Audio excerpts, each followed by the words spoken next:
Olá, este é o Por Dentro da Política e eu vou conversar com o deputado João Paulo Rilo, do PT. Sempre um prazer recebê-lo em nosso estúdio. Bem-vindo mais uma vez, deputado. Prazer é meu, Jorge.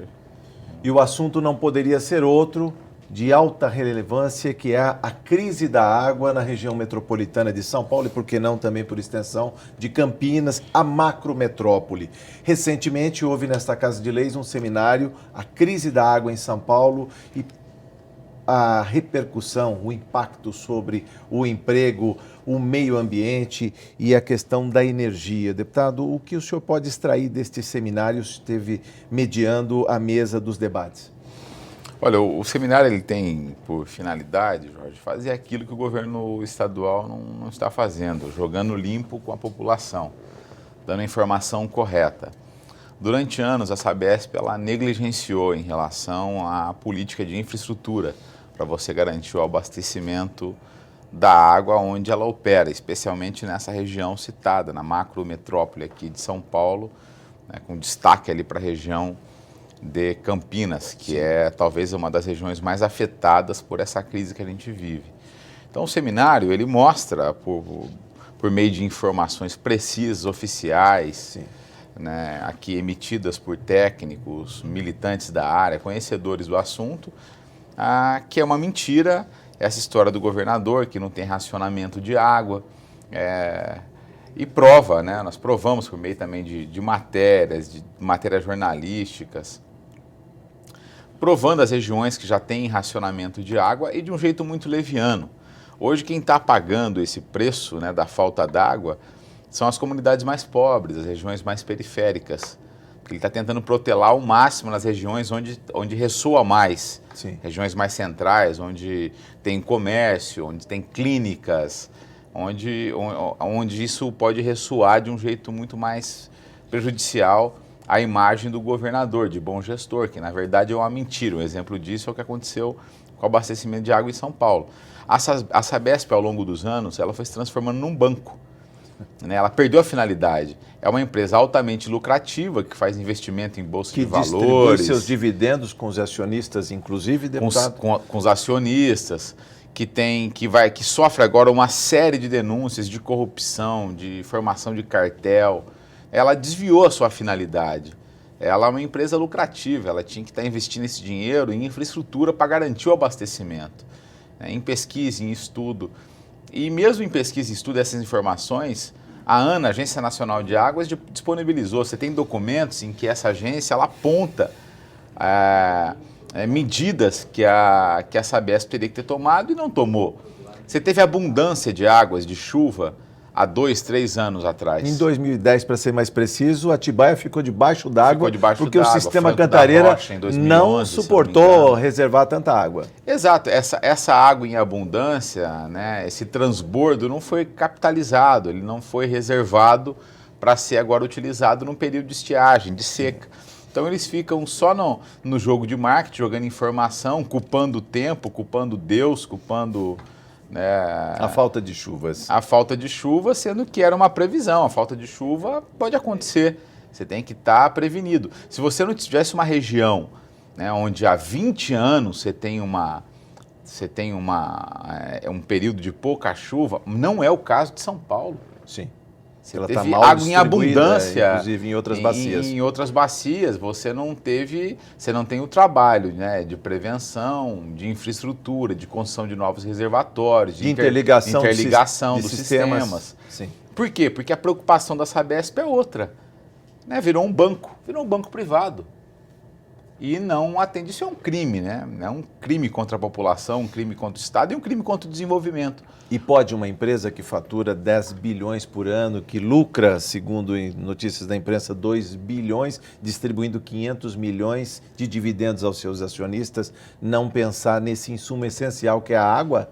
Ou seja, ela não pode faltar na torneira, principalmente nas bordas das cidades, nas periferias, deputado?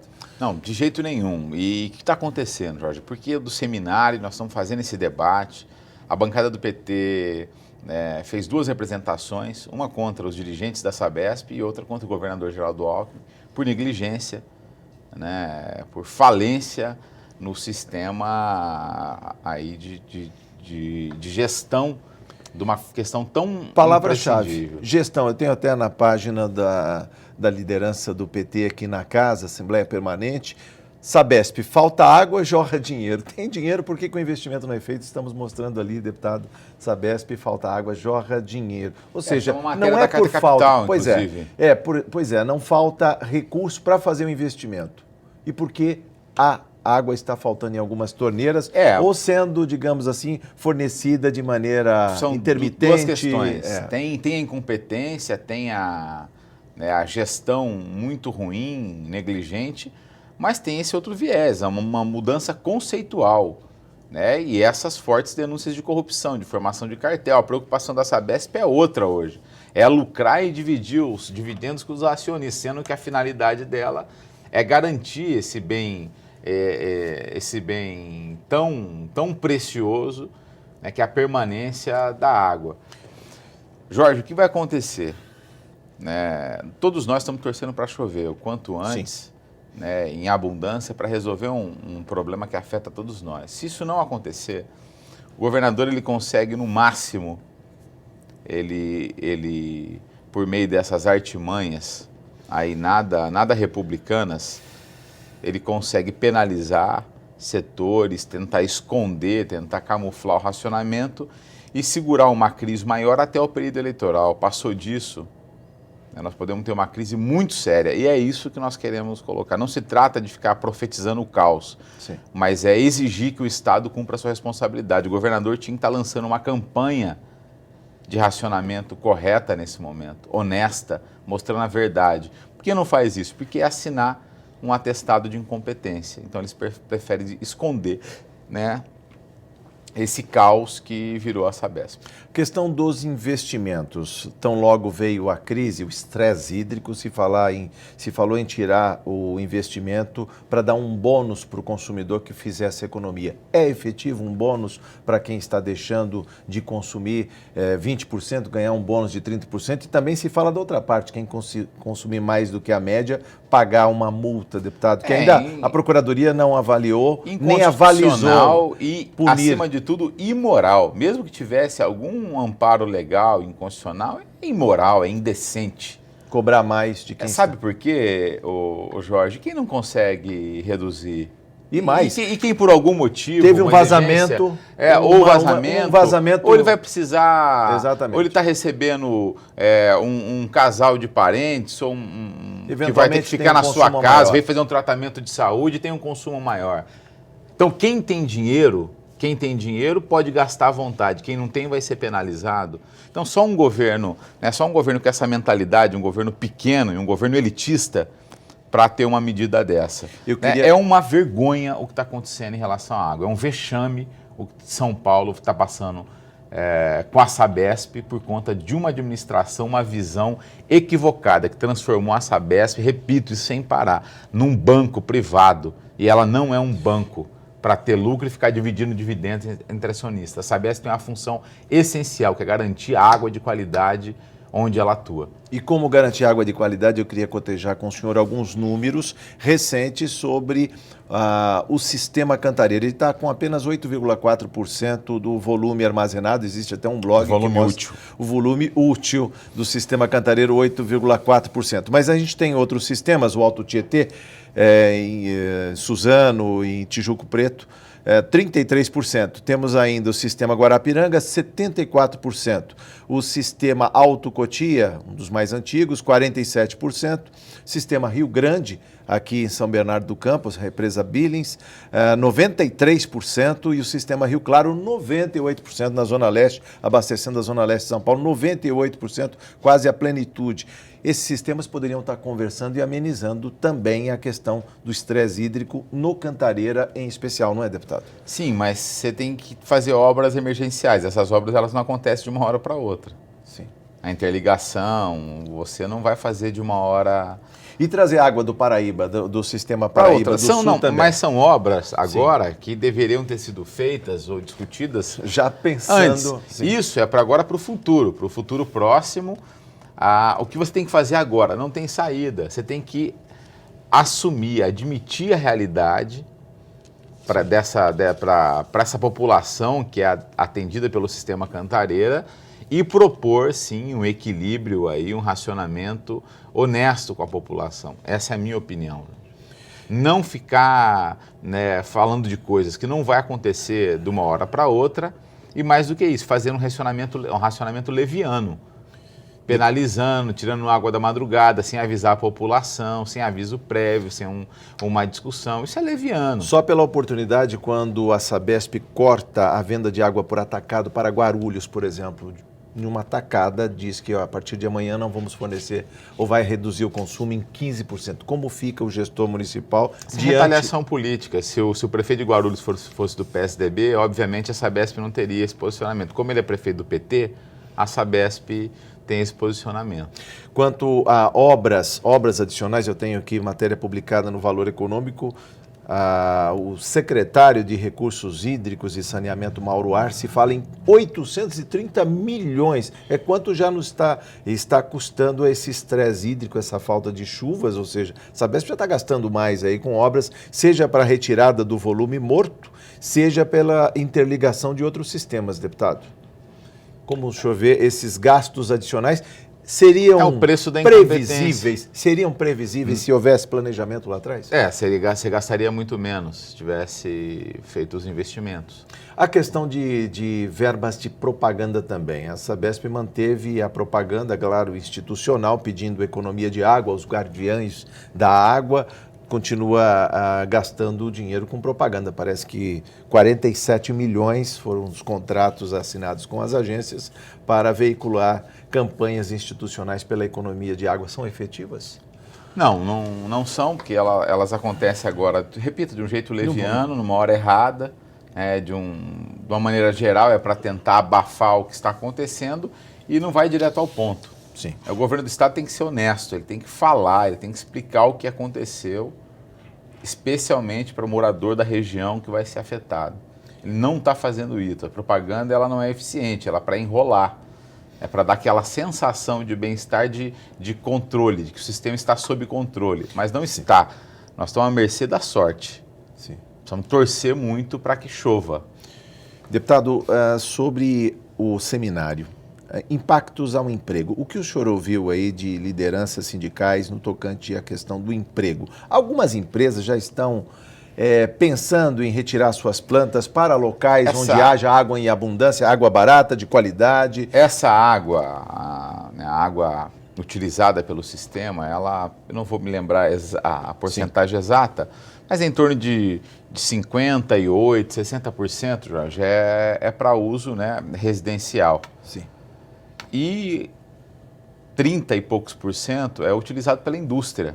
Sim. Ela é insumo, ela é matéria-prima de muitas indústrias e é próprio funcionamento, mesmo que a água não seja o insumo principal da produção daquela indústria, você utiliza a água. Então, olha o risco que nós estamos correndo. A falta d'água individual para o cidadão, né, para a necessidade básica do cidadão.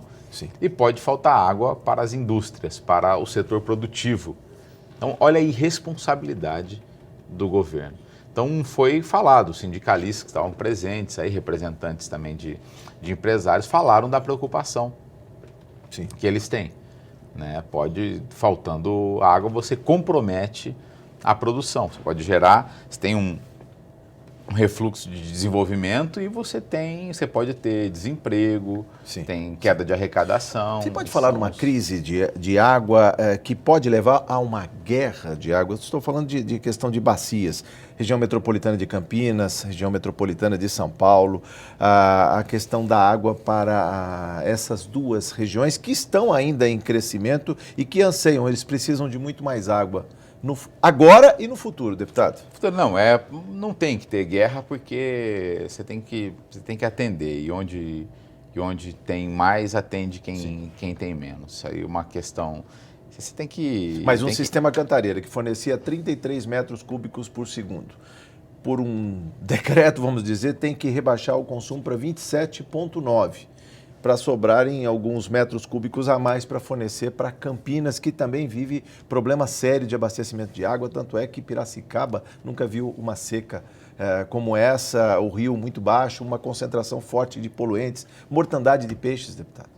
O que fazer numa situação como essa? Não acredito em guerra, porque todo agente público, ele tem, numa situação de crise, tem que prevalecer o espírito público e o diálogo, o bom senso. Não tem, o problema não é esse. A discussão de fundo não seria... A discussão de fundo é única. A Sabesp é uma empresa que desvirtuou a sua razão, a sua função natural, com a complacência e o apoio do governador de estado. Essa é a questão dada. Sim. Né? E agora foge da sua responsabilidade. Temos na tela aqui uma foto, deputado, crise da água em São Paulo, impactos ao emprego, ao meio ambiente e à energia. Há também uma questão a ser colocada, que é o uso múltiplo das águas, a geração de energia, se verifica no interior, o senhor é de São José do Rio Preto, conhece bem a região, a hidrovia Tietê-Paraná tendo que deixar de funcionar a plena carga por conta do baixo nível dos reservatórios. Estão produzindo energia também, a potência máxima em algumas usinas, não tem água nos reservatórios, logo há impacto também no transporte de grãos. Como é que fica isso? Você abordou vários aspectos da crise da água, né? Agora, são coisas que você não tem resposta. A resposta quem tem que dar é o governador Geraldo Alckmin, né? As perguntas que você está fazendo, né, seria muito importante que ele tivesse sentado aqui, né? Porque ele tem que dar, o governo tem que dar resposta. Então o que nós estamos fazendo aqui Sim. é isso, é mostrar para a população as consequências, né, da negligência e da irresponsabilidade da Sabesp e do governador de estado. Sim. Olha o leque de segmentos atingidos pela Sim. negligência da Sabesp. O recado que ficou deste seminário, deputado, e o nível de preocupação que tem o seu mandato e essa Casa de Leis em provocar esse debate, inclusive, com o Executivo, deputado? Olha, você joga a luz e mostra contradições. Você pauta a imprensa, você pauta um monte de lideranças, de movimentos, você vê o tanto de movimentos. Se pode ver na foto aqui, inclusive, casa cheia, o Paulo Kobayashi estava bastante concorrido, se mostra que a crise de água impacta diversos setores. Diversos setores. Eu vejo aqui, inclusive, representantes da CUT, né? O ex-prefeito de Diadema, Mário Reale, um dos urbanistas, especialista. O MAB, que é o Movimento de Atingidos por Barragens. Por barragens também. A Central de Movimentos Populares, Sim. MST, o Levante Popular da Juventude. Sim. E eu queria, só para encerrar... Servidores, dirigentes, militantes da Sabesp, né? Funcionários que são preocupados. O Sintaema, inclusive, né? Presente aí, que são trabalhadores da Sabesp e da CETESB, ou seja, dois assuntos que se interligam aí com a questão da crise de água. Soluções também foram apontadas, deputado, além dessa falta de planejamento. Ou seja, o problema já se viu. E a solução também tem um norte. O seminário buscou especialistas que pudessem dialogar. A Sabesp precisa fazer o seu papel. A Sabesp não pode trabalhar no improviso. A Sabesp tem que deixar de ser um banco privado, né, para voltar a ser uma empresa que cuida do abastecimento. Deve ser chamada também essa Casa de Leis, ou seja, não digo o presidente da Sabesp, mas o secretário de Saneamento e Recursos Hídricos para explicar... Sim, já deveriam ter vindo espontaneamente, mas infelizmente você tem na casa aqui uma blindagem, né, que dificilmente a gente consegue fazer convocação, especialmente em momentos delicados. Eles fogem, Sim. Conversam com a imprensa por nota e não dão satisfação. Vai enrolando, vai inventando outras coisas e não aponta o problema. Agora tem uma coisa, tem pesquisas aí. Tem instituto de pesquisas, né, provando, as próprias emissoras de TV, de rádio, os jornais estão indo na região, cobrindo, registrando o que está acontecendo. E a Sabesp insiste em não apresentar uma solução, em não abrir o jogo, né, com a população e apresentar uma solução. Qual que é a solução? São investimentos agora a médio e longo prazo, né, fazer a construção de reservatórios, fazer as interligações, e expor, colocar na mesa, jogar luz num assunto que só veio à tona agora porque tem crise. Se não tivesse crise de água, se não tivesse racionamento, ninguém estava falando nada. É verdade. A verdade é essa, João. Você não consegue segurar um assunto desse, criar um terrorismo num assunto desse, se não tem verdade. Assim, se as pessoas estiverem abrindo as suas torneiras, estiver jorrando água, não tem. Nenhuma razão de ser essa ninguém conversa. consegue inventar um assunto desse e manter. Por que ele ganha cada vez mais corpo? Porque todo dia tem racionamento, escondido, camuflado, um racionamento leviano. Deputado, voltaremos ao tema. Muito obrigado por sua entrevista. Volte agradeço. mais vezes ao estúdio da TV Assembleia. Muito obrigado. Esse é o deputado João Paulo Rilo, do PT. Você ficou por dentro da política. Muito obrigado por sua audiência.